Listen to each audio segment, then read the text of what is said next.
Самооценку түсірмейміз, қыздар. Вы умные, вы красивые, вы все можете. Сендердің 40 қолдарың бар. Qani boshladik. Hozir biz bechoraroq qanaqadan ahvoldan mikrofonlar yo'q. Birinchidan Keyinchalik ishlarimiz yaxshi bo'lib ketsa mikrofon olamiz. kamera burilib ketyapti. Siz o'rtaga joylashtirmabsiz, bitta tarafga. Nima? Bo'ldi. Zo'r. Nima qilyapti? Men ham shuni yukladim. Ha. Jo'namizda. Kitob haqida.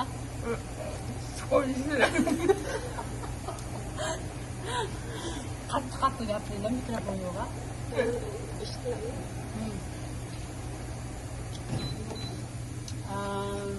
Yangi loyiha.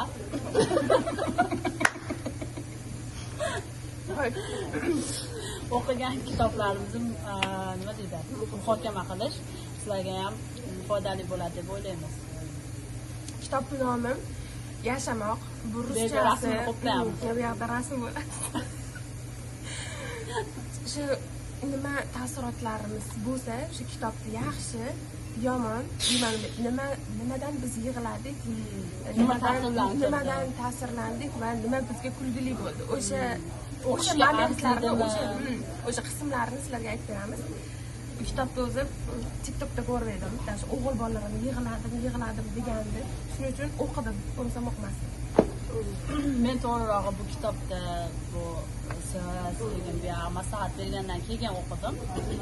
Anaqa rosa yig'ladi, burchalarga borib yig'lagim keldi deganingizga rosa yig'laydigan shekilli deb turib, o'ta ko'p yig'laydigan deb kutdim.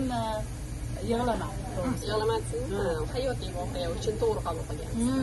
Balki haligi o'tda yig'laydigan narsa. Balki yosh ham rol o'ynagandir. Yig'lamoqchi bo'lgan. Yosh desa siz yig'laganmisiz? Men yig'laganman. O'g'li o'lgani yig'laganman. Men boshqa qo'lini ko'targan shu qismga yig'laganman.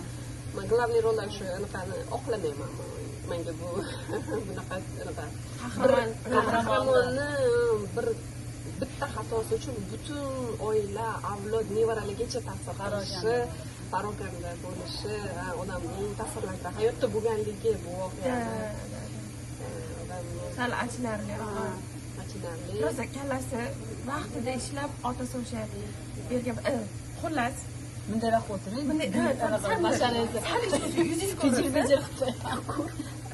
Biz qarochi 3 ta dugonalar, xullas biz 3 ta dugonalar bugundan boshlab endilikda biz o'qigan kitoblarimizni mana shuni video qilib o'z taassurotlarimizni sizlarga aytib bermoqchiman. Kimgadir bu narsa ko'mak beradi. Demak, ha bu qiziq kitob ekan, demak o'qib ko'rsam bo'ladi. Shuncha odamga yoqibdi-ku degan xulosa bo'ladi-ku. Xuddi o'shanday xulosa sizlarga ham yoqadi degan umidamiz. Xo'sh, birinchi vositani xafa qilgan taassurotidan boshlaymiz. Hammamiz bitta-bitta aytib chiqamiz. Xafa qilgan, yig'latmoqchi bo'lgan, ili sal bo'lsa ham qalbingizda bijir-bijir etgan, yig'lamagan bo'lsa.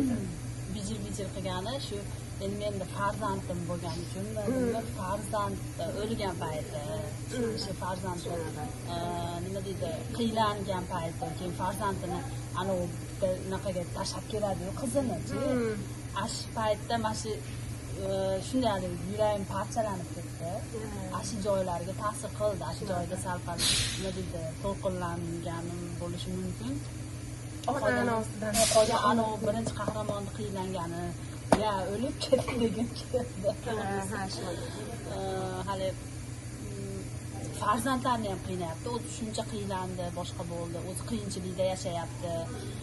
U qizini olib borib, endi bir marta bitta yaxshi qaror qabul qilgan, shu bosh qahramon, shu qizini ikkinchi marta tashlab kelayotganda ko'yniga qarab qaytarib olib kelgan. Endi bu kitobni o'qisanglar, bitta shu yaxshi qilgan. Nafratlanganman, ayniqsa qizini boshqa odamga berib borib, o'g'iluvchi, tipa bitta farzandini tanlab, ikkinchisidan voz kechish. Bu qanday harakat qilish kerak-da? Ikkita farzandni teng olib borish kerak.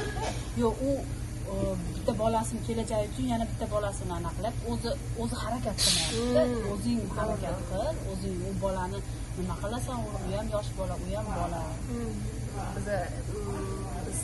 o'zbekligimiz uchun o'zbekcha pozitsiyadan qarayotgan bo'lishimiz ham mumkin, lekin boshqa millatlarda bu oddiy holat ham bo'lishi mumkin, normal bo'lishi mumkin. Ayniqsa Xitoy millatiga nima deydi, bunaqa tanlash kerak bo'lsa agar oddiy holligicha tanlash mumkin bo'lishi mumkin. Men Xitoy yozuvchilarini masalan oldin o'qiganimni eslolmayman. Xitoy kitoblarini, amerikaniki, bulgar, jahon adabiyotidan faqat shu ruslarniki, nemislarniki o'qiganman, ko'p anaqa o'qiganman.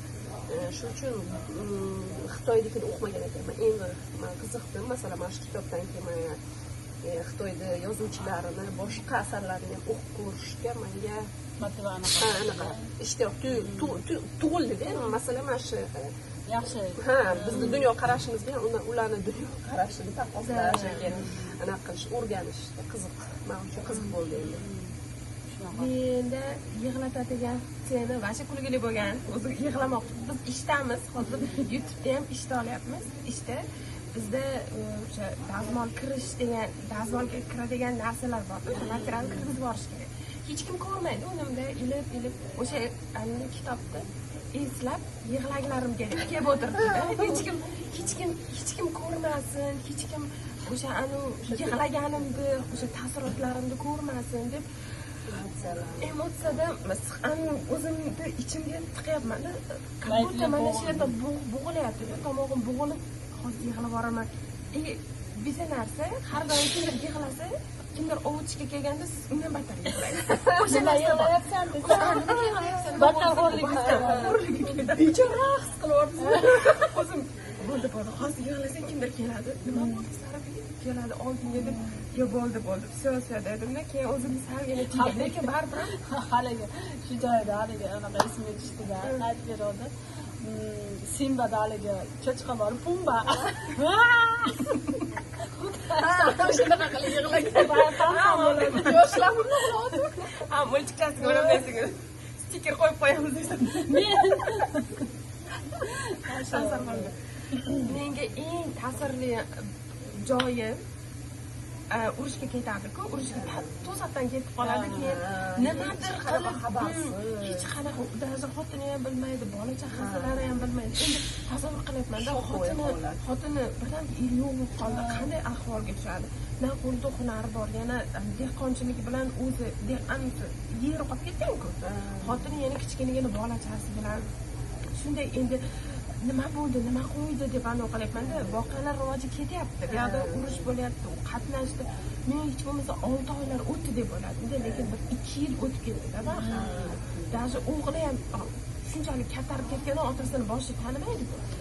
Eng yig'lagim kelgani o'sha otasi uyga qaytgan payti qizni uzoqdan ko'rganida. Shunchalik mana shu yerim qanday balvorim musofirchilikda bo'lganligimiz uchun ikki hissa his qildimda shu narsani. Shunchalik baribir uyga borganimda, ota-onamni ko'rganimda ko'zlari to'lpul kutib o'tirganini ko'raman-da. Birdaniga o'sha qizi dadasini ko'rib yugurib borgani, eng yana bitta zarba bergani qizi gapira olmayotganida. Shunchalik odamni yig'lagisini keltirib, mana shu yerim shunchalik achishib ketdi. Qandaysiga ota shunchalik bir mas'uliyatsiz bo'ladi dedim-da. Lekin to'g'risi bilan boshida agar shu kalla qo'yib mana shunday qimorga kirib ketmaganda mana shu butun voqealar umuman bo'lmasdi. Hech bo'lmasa mumkin edi, sargina boshqacharoq yashash mumkin edi. Farog'atda yashar edi. Balki mayli ozgina pulidan kamayardi, lekin bunchalik darajada qashshoq bo'lmasdi. Shuning uchun sargina mana shu yerim qizib, achishib, boshqacha bo'lib ketdim, lekin harakat qilib yig'lamaslikka. Lekin agar hech kim bo'lmaganda, men to'shni yig'ladim, bo'kirib oldim, qilib aniq yig'ladim. Shuning uchun sizga tavsiya qilaman-ki, ba'zi kitoblarni turmushga chiqqandan keyin o'qing, ba'zi kitoblarni farzandli bo'lgandan keyin o'qing deb aytaman-ki. Yana qayta boshqacha tushunadi. Odam dunyo qarashini o'zgaradi. Men o'zimdanim bilan o'sha musofirchilik o'zi aytgandek ikki hissa bo'lgani, dadamni ko'proq oilada yaxshi ko'rganim, otani menda papasi bilan o'sganim uchun ota uzoqdan kelgani, qiz yugurib borgani, o'sha sog'inchini aytib bera olmagani qandaydir mana shu yerimni qisdi-da. Masalan, men borib O'zbekistondan uyga borsam, sog'indim sizni deb aytaman-da, lekin o'sha qiz ayta olmagani mana shu yerda qolib ketgani shunday amin bo'lib ketdimda boshqacha bo'lib ketdim kitob yig'layapsiz yig'latyapsan yo'q rost yig'lamang sizni nima qaysi o'sha moment ta'sirlantirdi ta'sirlantirgan ma'ni o'sha o'g'lini o'ligini ko'tarib kelgani ta'sirlantiradida xotiniga aytolmaydi xotin o'sha bolani o'lganligini bilib turadi qalban o'sha his qilib turadi ana shu holatda yig'laganman keyin o'sha qizini haligi qiynalayotgani boshqa oilaga berib yuborilgan payti qizini qiynalgani qizaloqchani o'sha shu man u odam uchun hech qanaqa jalka narsa yo'q u odam qanaqa o'ziga urmadida farzand oila urug' avlodiga urgani manga shu bitta xatoni anaqasi yomonda to'lovini boshqalar to'ladi bir kishini xatosini butun oila avlodi bilan to'lashgani eng anaqasi u qahramon ham endi yuragi butun odam ekan baribir hammasini qiynayotganini ko'zi oldida ko'rib yashadida hammasi ko'zini oldida oxirigacha ko'rib hammani o'ldirib yashadida sizni jahlingiz chiqqani nima chiqqani shu aytdim anaqa keyin kulgili joyi bor bitta agar e'tibor bergan bo'lsangiz hech kim sizga e'tibor bermasdi haligi u chorva bo'ladi qahramon anaqa boqib bitta odamga gapirib berayotganda endi to'g'rimi o'shanga gapirib beryapti keyin orada bir tanaffus bo'lib yana o'ziga qaytadi kitob anaqadan hikoyadan nimadan chiqib hayotidan chiqib aytganda keyin bitta hazil qiladi o'zilaridagi bitta hazil qiladi anaqa deydi tushunmasligi mumkin mayli gapiring bor hamma joyimdan boshqa hamma joyim qattiq ketyapti faqat bitta joyim yumshab boryapti shu joyda shu man anaqa ishxonaga eshitmay qo'yganman shekilli ta'siri pastroq bo'lgan kimdir chaqirib qo'ygan kimdir chaqirib ana kimdir chaqirib qo'ygan sabay kulib ish qildim men jahlim chiqarganim nabarojiga siz ta'sirlantirdi dedingiz-ku masalan onasiga aytmagan men nabaro jahlim chiqdi o'zi ko'mib kelgani xotiniga aytmagani lekin baribir ham xotini bilgani bu narsani lekin ichiga yutganida eriga hech balo demagani aytdi-ku siz o'sha payti har doim ishga bu tarafdan ketar edingiz lekin chap tarafdan ketyapsiz har doim men bilardim nimadir bo'lganini o'g'lim uyga kelayotganini his qilardim deb aytib boshlaganda уже ona sezgan baribir onani ko'ngli boshqacha bo'ladi nimadir sezadi baribir shu narsani aytib o'sha o'lishidan oldin shu o'g'limni qabriga olib boring degan payti ichim shunday shu edi o'zi bir tarafga manga ham shunaqa hislar bo'lgandi просто uni aybi emas to'g'ri endi erini ham aybi emas o'g'li ham sho'x edi ketgan lekin shu oldimi yaxshi bir nima desam ekan o'sha o'zini bo'ladiku urf odatlari nimadirga oqlarga urar balkim bularda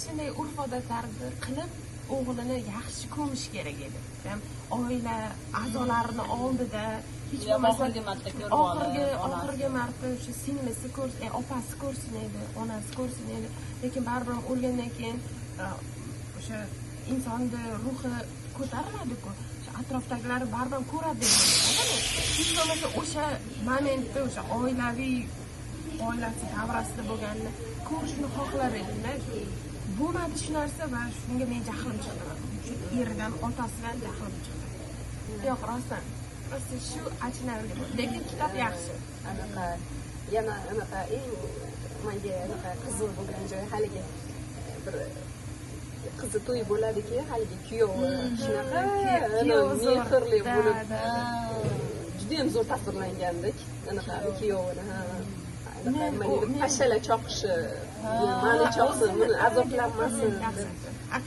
sevgini haqiqiy sevgida u sof sevgida qiziga ish qilib haqiqiy sevgi nasib qildi lekin umri kalta ekanda baribir qizini umri kalta shunaqa o'qinglar, hammaga tavsiya Hammaga qilamiz. tavsiya qilamiz. Tavsiya Undan qilamiz. keyin Judayam ta'sirli. keyingi sonda kutinglar. Boshqa kitoblarni. Boshqa kitoblar yana muhokama qilamiz kitoblarni. Hozir hammamiz jim bo'lib qoldik bu kitobning ta'sirida. Kitobga yana sho'ng'idikda. Yana kirdik, yana o'sha xotiralar, yana o'shanday bo'lgan yuragimizdagi bitta ko'tarilib tushishlar, o'sha momentlar hammasi yana qaytarilyapti. Shuning uchun biz jimgina bo'lib qoldik. Bu dalolat beradi, shu kitob juda ham yaxshi. O'qishga arziydigan kitob. Tavsiya qilamiz. Hayotiy bo'lgani bu yanada insonlarga o'sha o'zini hayotida qandaydir xato qilmasligi va o'sha mana shu hech bo'lmasa mana shu odamdan o'rnak olishi, shu qilgan xatosidan kech anglab yetganligi va butun hayoti o'sha aytganingizdek butun avlodi shuni ta'sirida yo'q bo'lib ketganligini boshqalarga hech bo'lmasa o'rnak sifatida yozganligidan men xursandman. Shunaqa judayam Shunaqa ta'sirli yaxshi kitob o'qinglar, hammaga maslahat beramiz. Yurakchalar bosib qo'yinglar. Janubiy Koreyada